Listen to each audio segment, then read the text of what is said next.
Entrance के साथ washroom, यहाँ पर शूज़ के लिए, ये साथ ही मिरर, ये हुक है कपड़ों के लिए, इट्स काइंड ऑफ कबर्ड, और ये साथ ही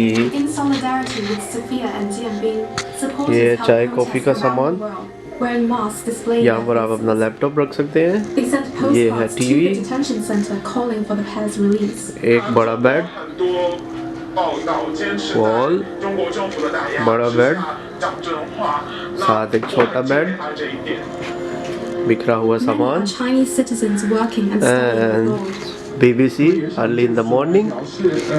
This is our cutie pie, Zohra. How are you? What are you eating? No, no, no, no, no. Don't do this. Don't do this. Only 215 riyal per night.